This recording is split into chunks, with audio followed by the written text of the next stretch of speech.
ওকে, আজকে আমরা ফিজিক্সের নিউ চ্যাপ্টার শুরু করতেছি, মহাকর্ষ অভিকর্ষ। চ্যাপ্টারটা তুলনামূলক সহজ।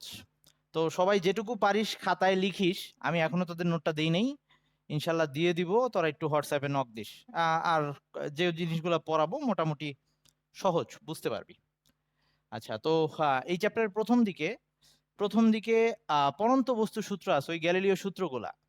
ওটা মেবি তোরা পারিস, বা ওটা কখনো আসবেও না, তবে একবার করে দেখে নিতে পারিস। ওই গ্যালিলিওর যে পরন্ত বস্তু সূত্র ছিল। আর সেকেন্ড আরেকটা আছে হচ্ছে ওই নিউটনের মহাকর্ষ সূত্র।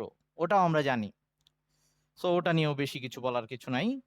সো আমাদের পড়াটা শুরু হবে মেইনলি এই চ্যাপ্টারে, সেটা হচ্ছে ওই কেপলারের তিনটা সূত্র দিয়ে। গ্রহের গতি নিয়ে কেপলারের তিনটা সূত্র।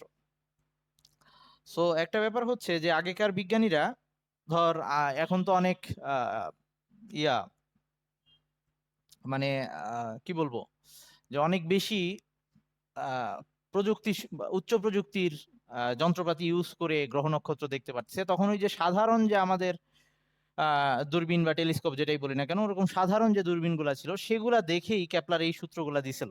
এবং সেটা মোটামুটি নির্ভুল ভাবেই সে দিছে।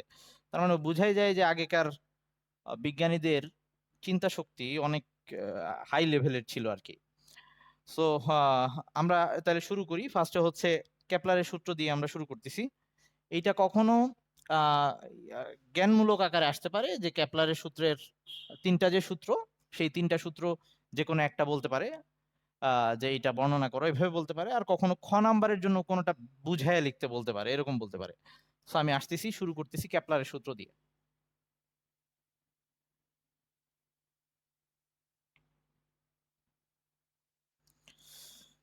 ওকে, কেপলারের সূত্রের প্রথমটাকে বলা হয় হচ্ছে কক্ষপথের সূত্র বা কক্ষের সূত্র, যেটাই বলি না কেন। প্রথম সূত্র যেটা, সেটা হচ্ছে কক্ষপথের সূত্র বা কক্ষের সূত্র। কক্ষপথের সূত্র মানে নর্মালি আগে চিন্তা করা হয়তো এরকম যে সূর্যের চারদিকে গ্রহ উপগ্রহগুলা বৃত্তাকার পথে ঘুরতেছে, এরকম চিন্তা করা হয়তো। এই কেপলারই প্রথম সেটা বললো যে গ্রহ উপগ্রহগুলা যে পথে সূর্যের চারদিকে ঘুরতেছে সেটা বৃত্তাকার পথ না, সেটা উপবৃত্তাকার পথ। উপবৃত্ত দেখতে অনেকটা এরকম শেপ।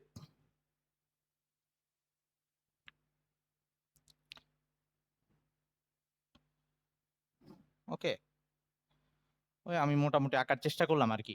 সো উপবৃত্তর ক্ষেত্রে, একটা বৃত্তের ক্ষেত্রে যেমন একটা সেন্টার থাকতো মাঝখানে, উপবৃত্তের এরকম কেন্দ্র নাই। আছে যেটা, সেটা হচ্ছে উপকেন্দ্র। উপকেন্দ্রটা এরকম যেখানে সেখানে না।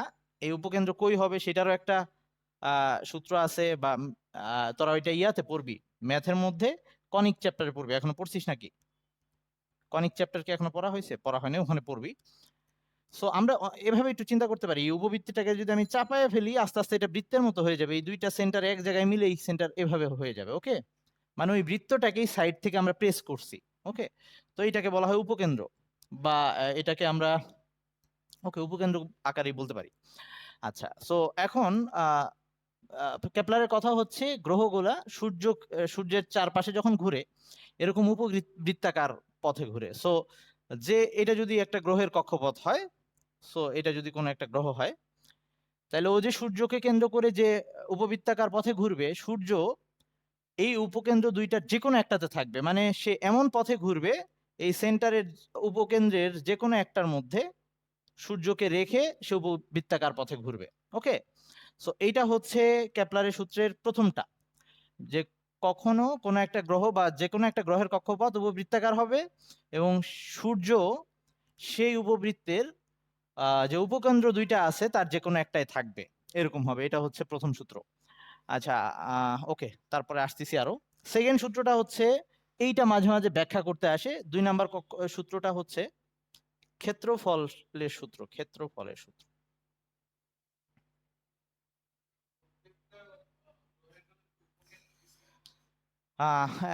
কোশ্চেন করলো যে প্রত্যেকটা গ্রহের জন্য উপকেন্দ্র কি সেম হবে? অবশ্যই সেম হবে না, কারণ আরেকটা গ্রহের কক্ষপথ এরকম কিছু একটা হইতে পারে। মানে সূর্যকে উপকেন্দ্রে রেখে তার এটা আর একটু বড় হয়ে আসতে পারে, এরকম হইতে পারে। মানে কক্ষপথ ইয়া ডিফারেন্ট হবে, সূর্য একই জায়গায় থাকবে, ব্যাপারটা এরকম। আচ্ছা এইবার আসি ক্ষেত্রফলের সূত্র, এটা ইম্পর্টেন্ট। এইটা হচ্ছে ইয়াতে আসে, ওই নাম্বারের জন্য ব্যাখ্যা করতে আসে। এখানে একটা ছোট কোশ্চেনও আসে মাঝে মাঝে অ্যাডমিশন গুলাতে আসে, ওটা আমি দেখা দিচ্ছি, ওটা সব বইয়ের মধ্যে নাই। সেটা হচ্ছে যে ধর এইখানে যখন একটা উপগ্রহ সূর্যকে কেন্দ্র করতে ঘুরবে আর কি, উপকেন্দ্রে রেখে যখন ঘুরবে, তখন সে সমান সময়ে সমান ক্ষেত্রফল অতিক্রম করবে। এখন ক্ষেত্রফলটা কোনটা সেটা একটু পরে আসতেছি। সমান সময়ে সমান পথ অতিক্রম করবে না, মানে হচ্ছে এই সূর্য আর গ্রহের সংযোজককারী সরলরেখা, যেটা ধর এটা যদি সেই সংযোজককারী সরলরেখাটা বলি, এই গ্রহটা যদি এখান থেকে এখানে আসে, এটা ধর এ, এখান থেকে এখানে আসলো এ প্রাইম, ওকে। এইটার জন্য যদি সে টি সময় নেয়, এটুকু আসতে যদি তার টি সময় লাগে, তাহলে পরের বার সে যখন এখানে আসছে তখন তার সংযোজক সরলরেখাটা এইটুকু, এখানে সে একটা ক্ষেত্রফল অতিক্রম করে আসছে, ওকে। এইটুকু জায়গায় যে ত্রিভুজ, একটা ত্রিভুজ শেপ, এই ক্ষেত্রফলটা অতিক্রম করে আসছে। এখন সে যদি টি সময় এই কক্ষপথের মধ্যে আরেকটা জায়গায় দুইটা বিন্দু নিলাম, এরকম ধর এইখান থেকে তার এইখানে আসতে যদি টি সময় লাগে, সে সব সময় ওই একই সময়ে সমান ক্ষেত্রফল অতিক্রম করবে। এই যে এমন ত্রিভুজ এখানে অঙ্কন হবে বা ত্রিভুজ আমরা তৈরি করতে পারবো যাতে এই দুইটার ক্ষেত্রফল সমান হয়। এজন্য এখানে একটু দেখ রৈখিক দূরত্বটা একটু বেশি বানানো লাগছে, কারণ নাইলে দুইটা ত্রিভুজের ক্ষেত্রফল সমান হবে না।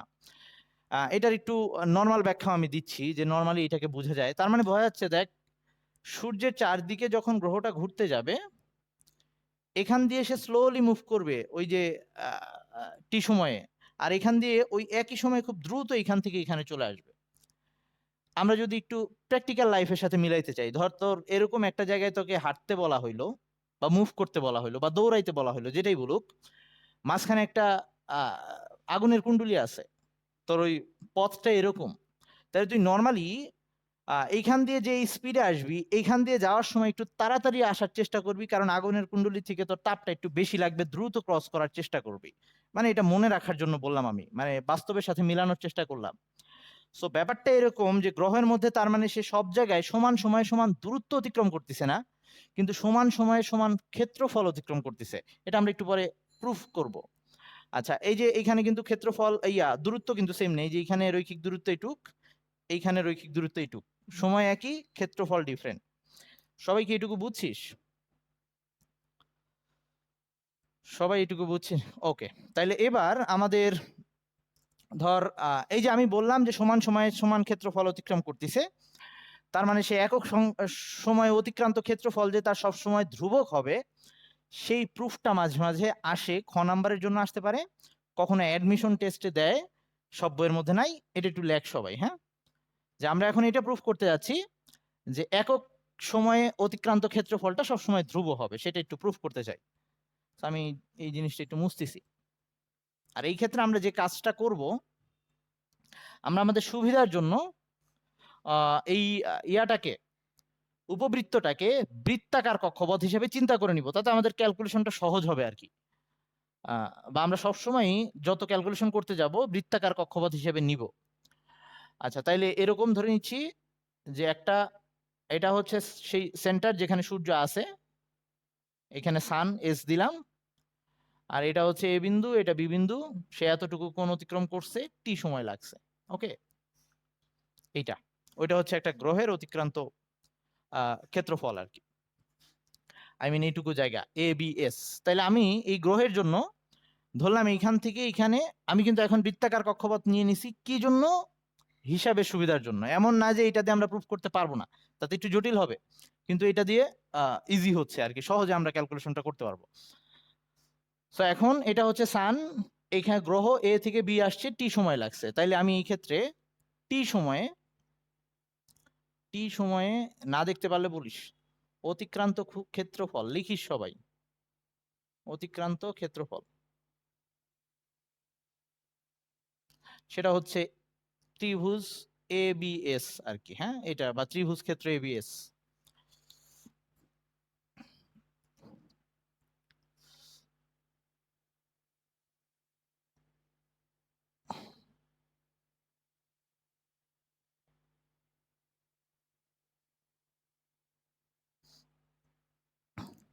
ওকে, তাহলে আমরা ওই যে লিখতে পারি হাফ ইন্টু ভূমি ইন্টু উচ্চতা। সো ভূমি ইন্টু উচ্চতা বলতে এইখানে হচ্ছে ভূমি এএস আর উচ্চতা হচ্ছে এই যে এইটুকু আর কি। তা আমরা ধরলাম কোনটা অনেক ছোট, তাহলে ওই উচ্চতাটাকে আমি এবি হিসেবেই ধরতেছি, উচ্চতাটাকে আমি এবি হিসেবেই ধরতেছি, এই যে এইটা আর কি। আমি ধরে নিলাম কোনটা অনেক ছোট অনেক ক্ষুদ্র, যদি এরকম ধরি এই তাইলে প্রায় এবি এরকম দূরত্ব হবে।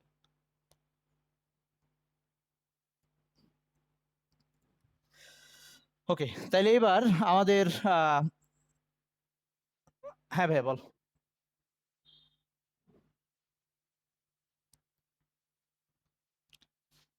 এই না, এই যে দেখ ভূমি তো লিখি নাই, এই যে উচ্চতা এ বি কে ধরছি, এ ধর মানে আর কি ওটাকে আমি তখন লম্ব হিসেবে ট্রিট করতে পারতাম, এখন তো এটা লম্ব হিসেবে ট্রিট করতে পারতেছি না। কোন যদি অনেক ছোট হয়, না মানে ব্যাপারটা হচ্ছে দাঁড়া আমি তোকে একটু বুঝাইতে যাচ্ছি, যে আমি তো একটা ছোট্ট বৃত্ত আঁকছি কিন্তু কক্ষপথ তো বিশাল না। তাহলে কক্ষপথের যদি আমি একটা অংশ নিই তখন ওই অংশটা বৃত্তচাপ নেই, ওটা প্রায় এরকম লম্ব লাগবে না আমার কাছে? আমি কি কথাটা বুঝাইতে পারলাম? বিশাল বড় বৃত্ত তো, ওই যে সেটাই বলতে যাচ্ছি। এখন কি সবাই ইয়া করছিস, বুঝতে পারছিস যে এটা বিশাল বৃত্তের যদি একটা অংশ হয় তখন এটারে আমি লম্ব ধরতে পারি, সো এটারই আমি ওই যে লম্ব হিসেবে ধরছি। আচ্ছা ওকে, তাহলে এটা হচ্ছে আর, আর এটা হচ্ছে ওই বৃত্তচাপ এস আর কি, ওই যেটাকে আমরা এস ইকুয়ালস আর থিটা যেটা ওটা দিয়ে করতে পারি।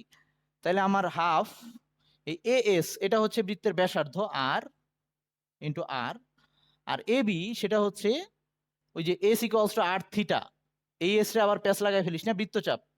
তো ওই এ বি কে আমরা লিখতে পারি আর থিটা, তাহলে এটা হচ্ছে আর থিটা।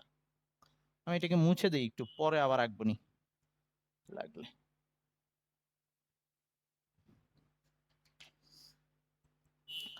তাহলে এইখানে আসতেছে হাফ আর স্কোয়ার থিটা। ওকে, তাহলে টি সময় অতিক্রান্ত ক্ষেত্রফল হতো একক সময়ে কত সেটা বের করতেছি। একক সময়ে অতিক্রান্ত ক্ষেত্রফল, সরি আমি বানান টানান ভুল ভাল লিখলে বলিস। ক্ষেত্রফল সেটা দাঁড়াচ্ছে হাফ আর স্কোয়ার থিটা, মানে টি দিয়ে ভাগ দিব আর কি, সময় দিয়ে ভাগ দিব, half r square theta divided by t. তো আমরা আবার থিটা বাই টি এটা মানে কি ছিল মনে পড়ে? ওমেগা ছিল। সো এইটাকে আমরা লিখতে পারি ওমেগা। ওকে, তাহলে এই যে একক সময়ে অতিক্রান্ত ক্ষেত্রফল যেটাকে আমি ডেল্টা দিয়ে দেখাইলাম বা ডেল সাইন দিয়ে দেখাইলাম, এটা যে রাশিটা আমরা পাইছি এটা একটা ধ্রুব রাশি দেখ, কারণ ওই পথের ব্যাসার্ধ কনস্ট্যান্ট। আবার যখন একটা বস্তু বৃত্তাকার পথে ঘুরতেছে কৌণিক বেগ বা ওই গ্রহের পর্যায়কাল ওমেগা ইকুয়ালস টু আবার 2π/t, টি তো নির্দিষ্ট একটা গ্রহের জন্য, তার পর্যায়কাল নির্দিষ্ট, তার মানে ওমেগাও নির্দিষ্ট। তাহলে এই পুরা জিনিসটাকে আমরা কনস্ট্যান্ট বা ধ্রুবক বলতে পারি। সো এটা দিয়ে আমরা কেপলারের সূত্র প্রুফ করতে পারি। ধ্রুবক হওয়ার কারণ বৃত্তাকার পথের ব্যাসার্ধ সবসময় সেম থাকবে, আর যখন একটা গ্রহ তার পর্যায়কাল নির্দিষ্ট ওমেগা ইকুয়ালস টু 2π/t, যেমন পৃথিবী সূর্যের চারিদিকে ঘুরতেছে বছরে একবার, সো ওভাবে যদি আমরা চিন্তা করি 1 বছর লাগবে সব সময়, সো এখানে ওমেগা 2π/t যে মানটা সেটা সবসময় কনস্ট্যান্ট আসবে, সো এইটা সবসময় কনস্ট্যান্ট হবে। ওকে, সো এইটা মাঝে মাঝে আমরা প্রুফ করতে বলতে পারে যে ওই, হ্যাঁ ভাই বল। ওই যে একক সময়ে, হ্যাঁ হ্যাঁ ওই যে প্রথমে লিখছিলাম টি সময় অতিক্রান্ত ক্ষেত্রফল, বুঝতে পারছিস? তার মানে প্রতি সেকেন্ডে একটা গ্রহ যখন সূর্যের চারপাশে ঘুরতেছে সে একই ক্ষেত্রফল অতিক্রম করে যাচ্ছে, একই দূরত্ব না, এই ব্যাপারটা একটু মাথায় রাখিস। আচ্ছা, তো এইটা মাঝে মাঝে আসতে পারে। এবার আসি 3 নাম্বার সূত্রটাই কি বলছে। 3 নাম্বারটা হচ্ছে পর্যায়কালের সূত্র। ওকে,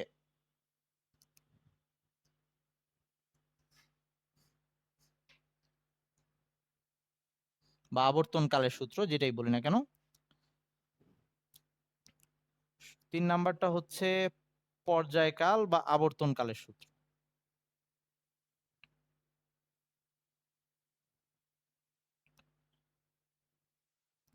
ওকে, আবার একটু আমার উপবৃত্তে আসা লাগতেছে, যদিও উপবৃত্তটা বলছি তোরা ওই ম্যাথে পড়বি, খুব ভালো মতোই পড়বি।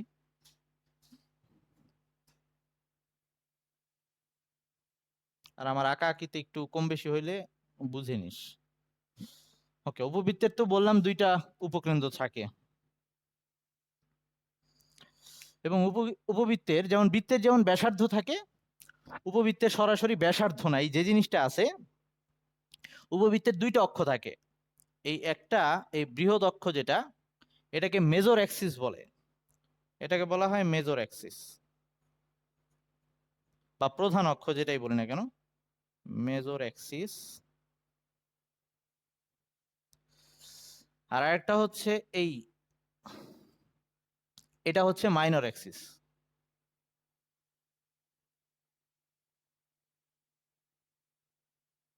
মাইনর অ্যাক্সিস, ওকে, প্রধান অক্ষ গৌণ অক্ষ এভাবে বলে। একটু মনে হয় আঁকা বাঁকা হয়েছে।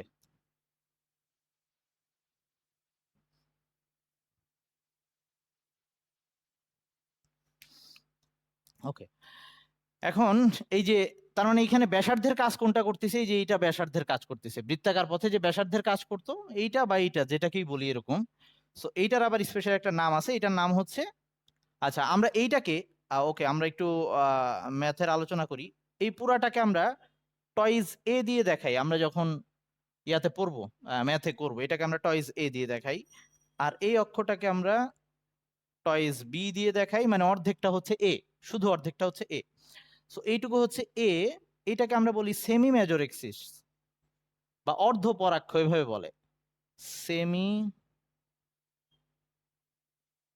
মেজর অ্যাক্সিস, মানে হচ্ছে প্রধান অক্ষের অর্ধেক।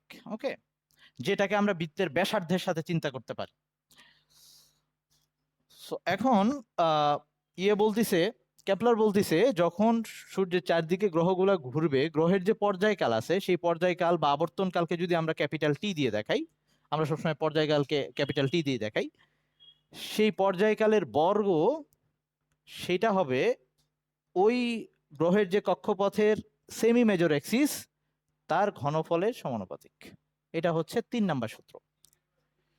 টি দিয়ে বুঝাচ্ছি পর্যায়কাল, সবসময় আমরা ক্যাপিটাল টি দিয়ে পর্যায়কালই বুঝাই থাকি নর্মালি।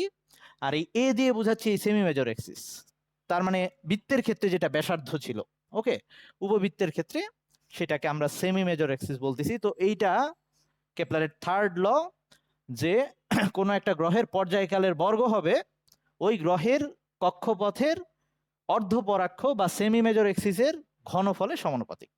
ওকে, তো এখন আমরা ওই তো চাইলে আমরা যদি দুইটা আলাদা আলাদা গ্রহের জন্য বলি তাহলে সেই ক্ষেত্রে এটা লিখতে পারবো যে T one square divided by A one cube equals to T two square divided by A two cube, এভাবে লিখতে পারবো। ওকে, মানে ধর আমাকে পৃথিবীর পর্যায়কাল বলে দিল, বা পৃথিবীর পর্যায়কাল তো আমরা জানি, পৃথিবীর ওই যে কক্ষপথের ব্যাসার্ধ বলে দিও বা অর্ধপরাক্ষ, আমরা নর্মালি এটাকে ব্যাসার্ধ হিসেবে ট্রিট করব। আমরা ওই যে বললাম সবসময় ক্যালকুলেশনের জন্য আমরা বৃত্তাকার পথ চিন্তা করে নিই।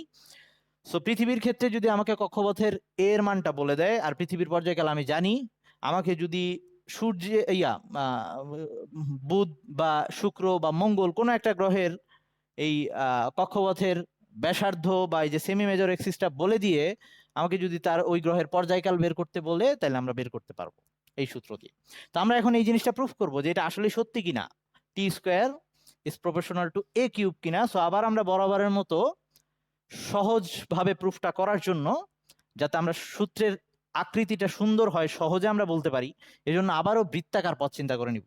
সো আমরা এইটাকে এখন প্রুফ করব নিউটনের মহাকর্ষ দিয়ে, সূত্র দিয়ে। হ্যাঁ, তাহলে এই থিওরিটা মাঝে মাঝে অ্যাডমিশনে আসে, নর্মালি বোর্ড কোশ্চেনে আসতে দেখি নাই। ওকে, আমাদের সময় আসতো, সৃজনশীল হওয়ার পরে দেখি নাই আসতে দেখতে, তবু কোনো স্যার দিয়ে দিলে আসলে মাইন্ড করা যাবে না, স্কুল সরি কলেজগুলোতে মাঝে মাঝে দিয়ে দেয়। ওকে, তাহলে আমরা এখন যেটা দেখতে যাচ্ছি এই সূত্রটাই দেখব। আমরা এবার নিউটনের মহাকর্ষ সূত্র থেকে এই ক্যাপলারের তৃতীয় সূত্রটা নিয়ে আসব। নিউটনের মহাকর্ষ সূত্র থেকে কেপলারের তৃতীয় সূত্র প্রতিপাদন।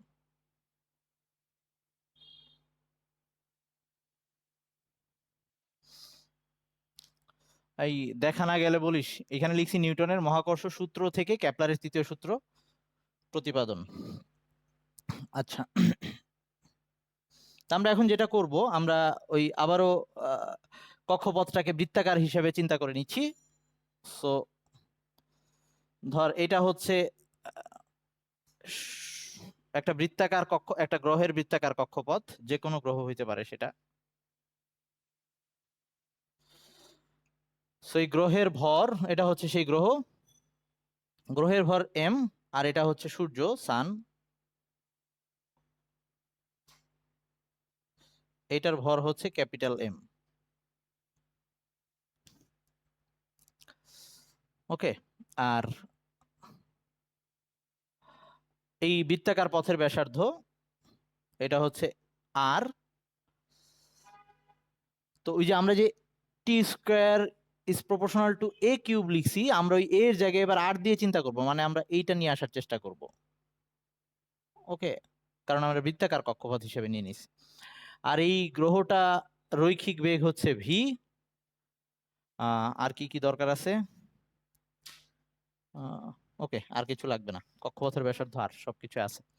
ওকে, এখন আসি তো আমাদের যেহেতু মহাকর্ষ সূত্র থেকে আনবো, তাহলে আমাদের প্রথমে এই গ্রহটা যখন বৃত্তাকার পথে ঘুরতেছে তখন এখানে একটা কেন্দ্রমুখী বল কাজ করতেছে, একই সাথে ওই মহাকর্ষ বল কাজ করতেছে। সো মহাকর্ষ বলটা এখানে যে ক্রিয়াশীল মহাকর্ষ বল, যেটাকে আমি এফ জি দিয়ে দেখাচ্ছি, সেটার মান হবে G M M by R square.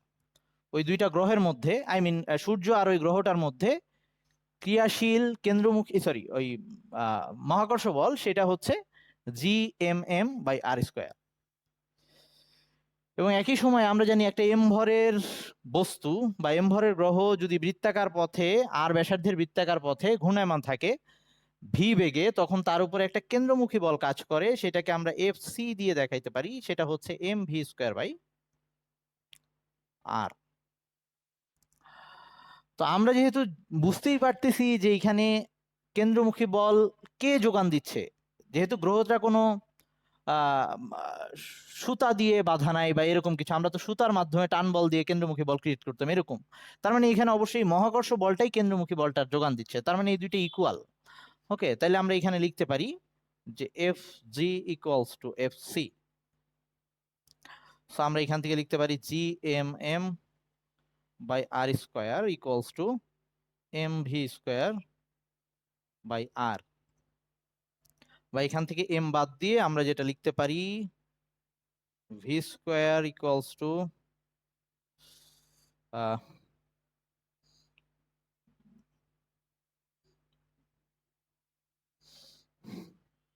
G M by R, এটাই তো মনে হয় থাকে নাকি? Sorry, G capital M, G M by R. Okay, তো এইটাকে আমরা 1 নাম্বার ইকুয়েশন দিচ্ছি। এখন আমরা বের করতে যাচ্ছি কি, আমরা বের করতে যাচ্ছি পর্যায়কাল। সো আমাদের পর্যায়কালের সূত্রের সাথে পর্যায়কালের সাথে এইটাকে মিলাইতে হবে। সো পর্যায়কালের কয়েকটা সূত্র ছিল, বা আমরা যদি নর্মাল পর্যায়কাল একটা সময়, তো সময় পর্যায়কাল বলতে কিরকম সময় বুঝাইতো, পুরা বৃত্তাকার পথটা একবার ঘুরে আসতে যে সময় লাগতো সেটাকে আমরা পর্যায়কাল বলতাম। তাহলে আমি উপরের, হ্যাঁ ভাই বল।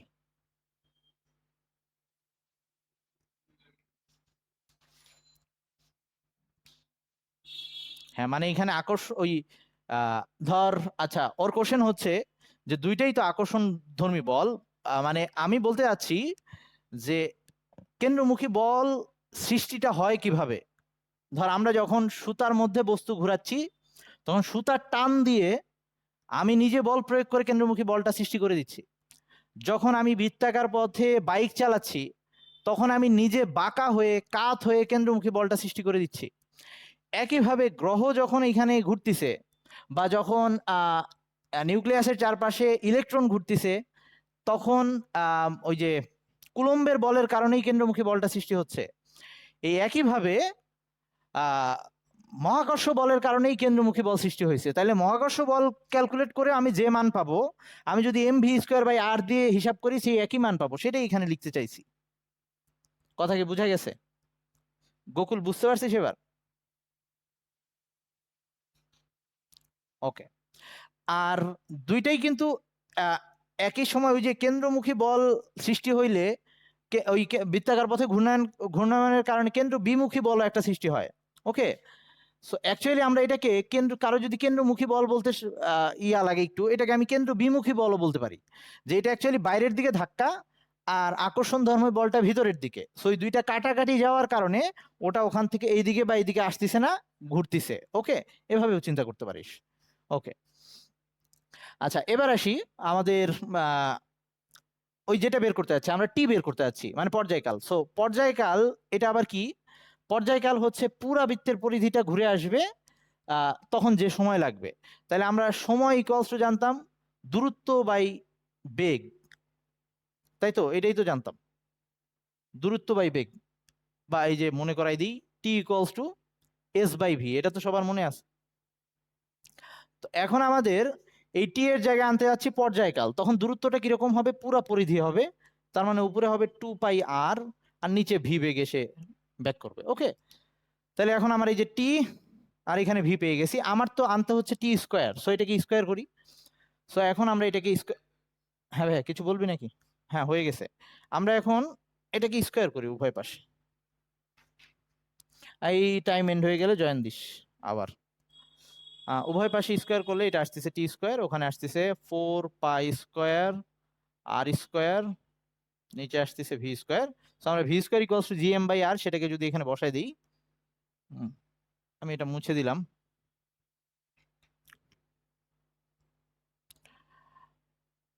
Four pi square R square, V square equals to হচ্ছে gm/r। তাহলে এরকম আসতেছে টি স্কোয়ার ইকুয়ালস টু, উপরে আসতেছে 4π², নিচে থাকতেছে জিএম আর উপরে r³ আসতেছে, এরকম আসতেছে। তাহলে এখানে 4π² gm, এই পুরা রাশিটা কনস্ট্যান্ট, জি কনস্ট্যান্ট, ওই সূর্যের ভর কনস্ট্যান্ট। সো আমরা এটাকে লিখতে পারি, সুতরাং টি স্কোয়ার এটা হচ্ছে ধ্রুবক ইন্টু r³, সুতরাং T square is proportional to r³, যেটা আমরা প্রুফ করতে যাচ্ছিলাম। তার মানে কেপলারের সূত্রটা ঠিকঠাক ছিল। ওকে ওকে, একইভাবে উল্টাভাবে এই কেপলারের সূত্র থেকে আবার মহাকর্ষ সূত্র আনা যায়, তোদের দরকার হবে না যেহেতু নাই তোদের বইয়ে। আচ্ছা হ্যাঁ, এরপরে কিছু সহজ কথাবার্তা একটু আগে বলে নিই, এগুলো তোর আগে জানিস, খালি মুখে মুখে বলে যাচ্ছি। যে আমরা নর্মালি অভিকর্ষ তো ছিল যে পৃথিবীর সাথে অন্য একটা বস্তুর আকর্ষণ বল, যে মহাকর্ষ পৃথিবী, যদি মহাকর্ষ বলটা এরকম দুইটা বস্তুর মধ্যে হয় যার একটা পৃথিবী, তাহলে ওই বলটাকে আমরা তখন স্পেশাল একটা নাম দিতাম অভিকর্ষ। সো এই অভিকর্ষের কারণে একটা বস্তুর বেগ বৃদ্ধির হারটাকে আমরা বা বেগের পরিবর্তনটাকে সেটাকে আমরা অভিকর্ষ ত্বরণ বলতাম। সো এইখানে 9-10 একটা জিনিস পড়ে আসছিলাম, যে অভিকর্ষ ত্বরণ বস্তু নিরপেক্ষ হলেও স্থান নিরপেক্ষ নয়। মনে আছে কি ব্যাপারটা? কথাটা মনে আছে? যদি না মনে থাকে আবার মনে করাই দিচ্ছি। আচ্ছা হ্যাঁ, মানে এক এক জায়গায় এক এক রকম হইতো, কিন্তু ভরের উপর নির্ভর করতো না। সো ওটাকে ছোট্ট করে আবার একটু প্রুফটা দেখাই দিচ্ছি। নর্মালি আমরা এই অভিকর্ষ ত্বরণ এটাকে যদি আমি হিসাব করতে চাই, তাহলে ধর আমরা কি বের করতে যাচ্ছি? পৃথিবীর সাথে আরেকটা বস্তুর আকর্ষণ বল। তাহলে এটা হচ্ছে পৃথিবী, আর আমরা পৃথিবীর সাথে অন্য একটা বস্তুর আকর্ষণ বল সেটা নির্ণয় করতে বস্তুটাকে যে কোনো জায়গায় রাখতে পারি। আমি একটু সহজ করার জন্য বস্তুটাকে একদম পৃথিবীর গায়ে গায়ে লাগাই রাখলাম। এটা হচ্ছে সেই এম ভরের বস্তু। ওকে, মানে পৃথিবী ভূপৃষ্ঠের উপরে, আর এটা হচ্ছে পৃথিবীর সেন্টার। তাহলে এই দুই বস্তুর মধ্যবর্তী দূরত্ব পৃথিবীর ব্যাসার্ধের সমান হবে। তো সেই ক্ষেত্রে আমাদের এই পৃথিবীর এটা হচ্ছে পৃথিবীর ভর যদি এম হয়, তাহলে আমরা এই পৃথিবীর সাথে ওই বস্তুর যে আকর্ষণ বল, সেটাকে আমরা এভাবে দেখাইতে পারতাম G M M by R square. আবার আমরা এই পৃথিবী তাকে যে বলে টানতিছে সেটাকে আমরা আবার বস্তুর ওজন বলতাম এরকম করে। আচ্ছা, ওটাও যদি আমরা বাদ দিই, এখন কথা হচ্ছে F equals to M A. এটা আবার জানি আমরা যে F equals to M G, পরে আসতেছি। F equals to M A এটা জানি যে বলের কারণে বস্তুর যে ত্বরণ হয়। তাহলে এখন এই টানটার কারণে এইটা যদি ইয়া হইতো আর কি, মানে পৃথিবীর যদি এরকম সম্ভব হইতো বা এখানে যদি আমরা একটা গর্ত খুঁড়ে দেই, বস্তুটা মাটির নিচে চলে যাবে, তার মানে এর বেগ বৃদ্ধি পাবে বা এর একটা ত্বরণ হবে এই বলটার কারণে। এই বলটার কারণে একটা ত্বরণ হবে। তো এই বলটার কারণে যে ত্বরণ হবে সেটাকে আমরা F F equals to M A লিখতাম। সো এটাকে এখন আমরা একটু স্পেশালি, যেহেতু এটা পৃথিবীর টানের কারণে হচ্ছে বা পৃথিবীর স্পেশাল ওই পৃথিবীর টানের কারণে হচ্ছে দেখে এইটাকে আমরা জি দিয়ে রিপ্লেস করছি। কথা কি বুঝে গেল?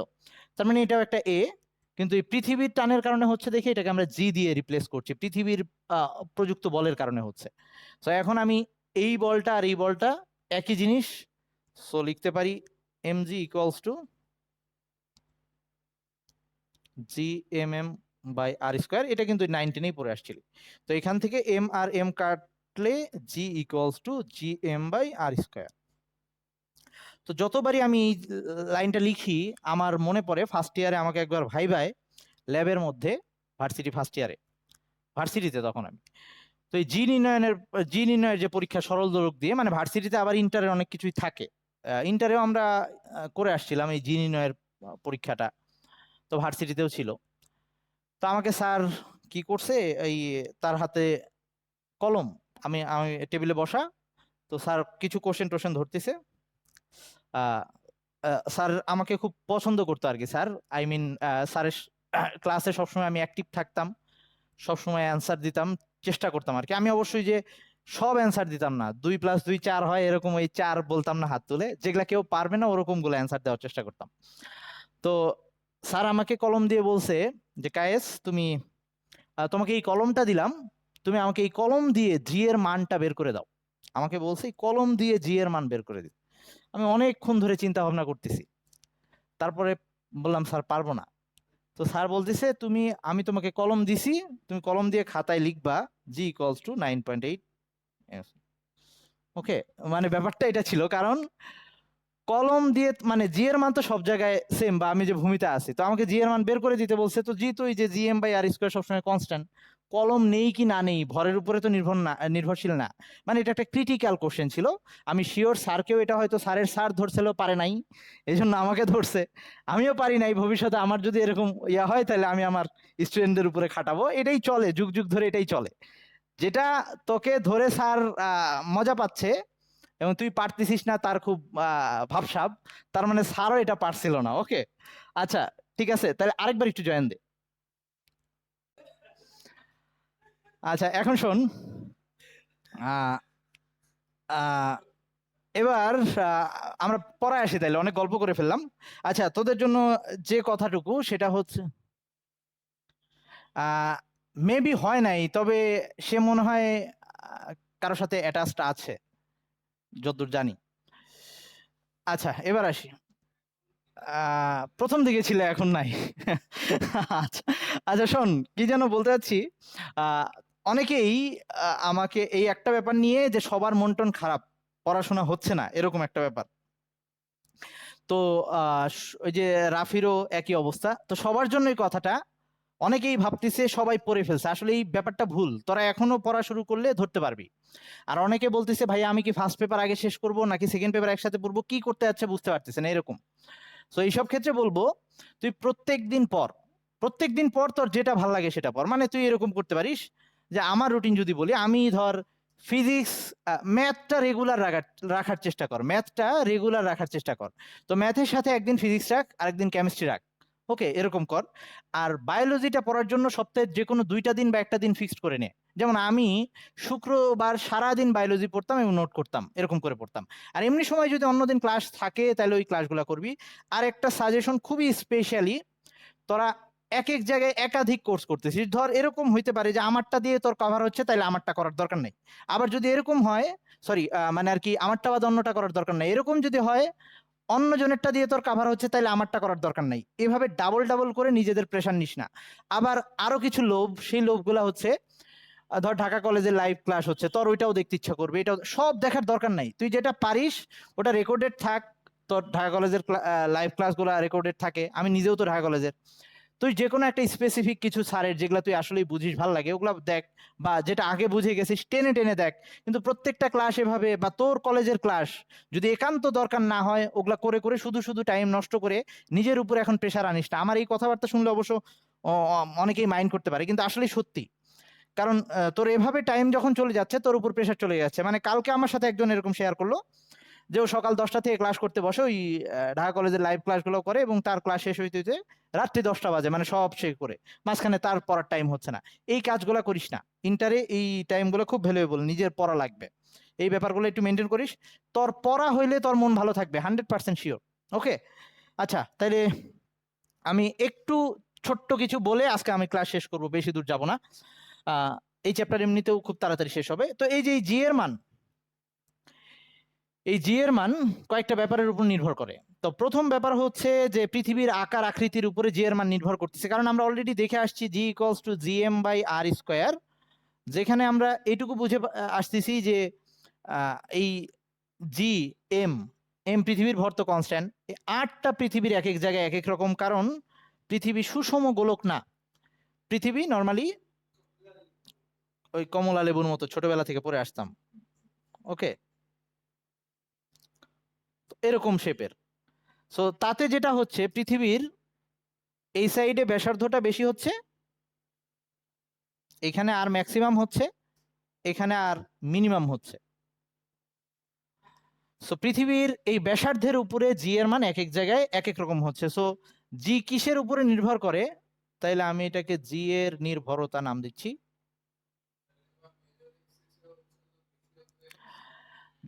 হ্যাঁ, দ্বারা বলতেছি। তো জি এর নির্ভরতা প্রথমটা হচ্ছে পৃথিবীর আকৃতি। পৃথিবীর আকৃতি, সো পৃথিবীর এক এক জায়গায় যেহেতু এক এক রকম ব্যাসার্ধ, তো নর্মালি পৃথিবীর ব্যাসার্ধের উপরে জি এর মান চেঞ্জ হবে। আর যত বাড়বে জি এর মান তত কমবে। তার মানে এইটাকে আমরা বলি বিষুব অঞ্চল, এটাকে বলি মেরু অঞ্চল। সো বিষুব অঞ্চলে, বিষুব অঞ্চলে অঞ্চলে আর ম্যাক্সিমাম, সো সো জি সেখানে, সুতরাং জি হবে মিনিমাম। ওকে, একইভাবে মেরু অঞ্চলে, মেরু অঞ্চলে আর মিনিমাম, সো জি হবে ম্যাক্সিমাম। এই ম্যাক্সিমাম মানটা, মিনিমাম মানটা, এগুলো একটু মুখস্থ রাখবি, ওগুলো আমাদের অবজেক্টিভের জন্য আসে। আর আমরা তাইলে কোন মানটা ইউজ করি? আমরা মানটা ইউজ করি হচ্ছে যে 45 ডিগ্রি অক্ষাংশে। এই 45 ডিগ্রি অক্ষাংশে এইখানে যে জি এর মানটা, ওটাকে আমরা নিছি, ওই 9.8 যেটা লিখি, ওটা আমাদের 45 ডিগ্রি অক্ষাংশে জি এর মান, যেটা সমুদ্র পৃষ্ঠে 45 ডিগ্রি অক্ষাংশে এরকম ছিল। তো এই আকৃতির উপরে জি এর মান চেঞ্জ হয়। তোদের ধৈর্য চলে গেলে, আজকে একটু গল্প করছি, সো ধৈর্য চলে গেলে আমাকে আবার বলিস, তাহলে আমি ওই পর্যন্ত রাখবো, পরের দিন বাকিটা আবার পড়াবো। তো সেকেন্ড হচ্ছে উচ্চতার উপরে জি এর মান চেঞ্জ হবে। কারণ ওই যে আমরা বলে আসছি, বস্তু থেকে পৃথিবীর দূরত্বটা আমরা আর নিয়ে আসছিলাম যখন এই পৃথিবী পৃষ্ঠের উপরে রাখছিলাম বস্তুটাকে। সো আমি যদি এখন ওই বস্তুটাকে উপরে নিয়ে যাই, ধর পৃথিবী পৃষ্ঠ থেকে বা ভূপৃষ্ঠ থেকে আমি এইচ উচ্চতায় নিয়ে গেলাম, বা উচ্চতার পরিবর্তনের সাথে সাথে জি এর মানের পরিবর্তন হয় কিনা সেটা একটু দেখি। সো এটা হচ্ছে এইচ, আর এটা হচ্ছে পৃথিবীর ব্যাসার্ধ আর, পৃথিবীর ভর এম, এটা ওই বস্তুর ভর এম। তো এখন যদি এইচ উচ্চতায় জি এর মান আমরা দেখতে চাই, তাহলে উচ্চতার জন্য চেঞ্জ হবে। তার মানে ভূপৃষ্ঠ থেকে,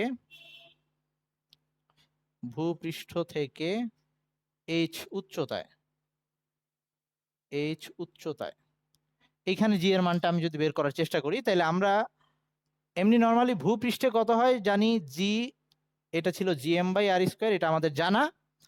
আর এইচ উচ্চতায় সেটাকে যদি আমি জি এইচ দিয়ে লিখি, সেটা হবে এরকম জি এম বাই মধ্যবর্তী দূরত্বটা চেঞ্জ হয়ে যাবে আর প্লাস এইচ, এটা হয়ে যাবে আর প্লাস এইচ হোল স্কয়ার। তো আমরা এখন দেখতে চাই যে এই জিএইচ আর জি এর সম্পর্কটা কেমন, কমছে না বাড়ছে, এটা যদি আমরা দেখতে চাই তাহলে আমরা একটা দিয়ে আরেকটাকে ভাগ দিই। জিএইচ মানে এটা হচ্ছে 2 নাম্বার সমীকরণ দিলাম, এটা 1, তাহলে 2/1, 2/1 এটা থেকে যেটা পাচ্ছি জিএইচ বাই জি, এটা এরকম আসতেছে R square divided by R plus H whole square. এটাকে আবার আমরা লিখতে পারি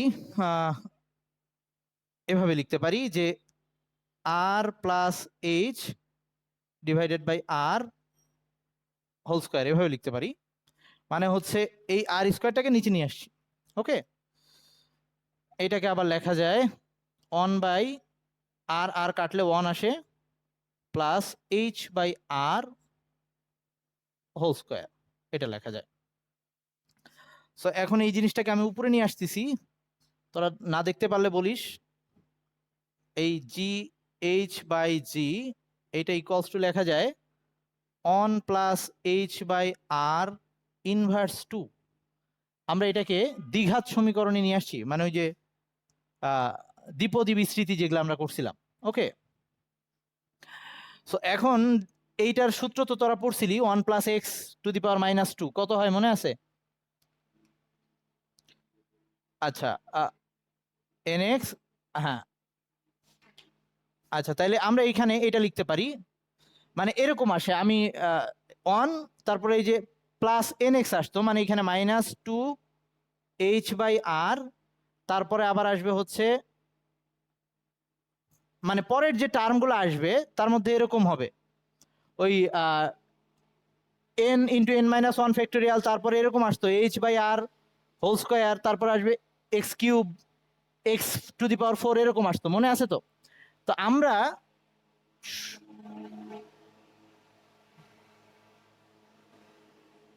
আমরা শুধুমাত্র ওই দ্বিপদী বিস্তৃতির এই পদটা রাখার পর পরের টার্মগুলা বাদ দিয়ে দিলাম। পরের টার্মগুলা কেন বাদ দিছি? আচ্ছা দাঁড়া, একটু মশার ওষুধ দিচ্ছে। এইখানে ব্র্যাকেটে আমি লিখে দিচ্ছি, পরের টার্মগুলো বাদ দেওয়ার রিজনটা লিখে দিচ্ছি। এখানে ব্র্যাকেটে লিখতেছি যে এইচ বাই আর এর উচ্চ ঘাত বিশিষ্ট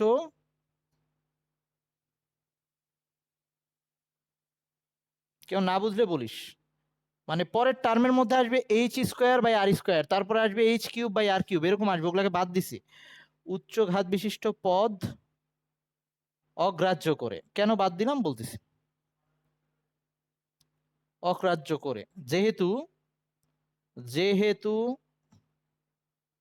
এইচ ইজ লেস, মানে হচ্ছে আর এর তুলনায় এইচ অনেক ছোট। যদি এরকম হয় যে পৃথিবীর ব্যাসার্ধের তুলনায় এই উচ্চতাটাকে যদি আমি অনেক ছোট চিন্তা করি, বা ছোটই হবে নর্মালি, সো সেই ক্ষেত্রে এই এইচ বাই আর এর মানটা তো তাও নেওয়ার মতো, কিন্তু H square by R square করলে আরো ছোট হয়ে যাবে, তারপরে H cube by R cube করলে আরো ছোট হয়ে যাবে, কারণ আর এর মানটা অনেক বড়। সো এই মানগুলোকে যোগ করা বিয়োগ করা যাই করি না কেন, মেইন মানের খুব বেশি পরিবর্তন হবে না। সো আমরা এই পর্যন্ত রাখতেছি। তো এবার আমাদের লাস্টে যেটা দাঁড়াইলো, তাইলে সুতরাং আমরা এটা লিখতে পারতেছি এরকম, GH equals to 1 minus 2h by r into g। তো এটা হচ্ছে আমাদের এইচ উচ্চতায় জি নির্ণয়ের সূত্র, এইচ উচ্চতায় জি নির্ণয়ের সূত্র এইটা। তো এখন এই উপরের দিকে উঠলে সেই ইসের মান, এই যে জি এর মান বাড়ে না কমে, সেটা আমরা কিভাবে বুঝবো? এখান থেকেই দেখা যায়। ধর এখানে আসছে হচ্ছে G H by G equals to যে মানটা পাইছি সেটা 1-এর থেকে ছোট, তাই না? 1 থেকে কিছু একটা বাদ দিয়ে দিচ্ছি। তো যদি একটা ভগ্নাংশের অনুপাত 1-এর থেকে ছোট হয়, এর মানে কি ওইটার লবটা ছোট, হর বড়। তার মানে এখানে যেহেতু আমরা এখানে বলতে পারি যেহেতু 1 মাইনাস 2h বাই আর এই পুরা জিনিসটা লেস দেন 1, এই যে এটা যেহেতু পুরাটা লেস দেন 1, তার মানে GH ইজ লেস দেন জি। তার মানে যতই আমরা ভূপৃষ্ঠ থেকে উপরের দিকে উঠতে থাকবো, জি এর মান তত কমতে থাকবে। এইটার গ্রাফটা দেখে আজকের মতো শেষ করব আমি। পরের দিন এইচ গভীরতায় দেখে যাব। মানে এইটার জাস্ট মানে আমরা তার মানে যদি ভূপৃষ্ঠ থেকে উপর দিকে উঠতে থাকি, তাইলে জি এর মানের পরিবর্তনটা দেখতে কেমন হবে?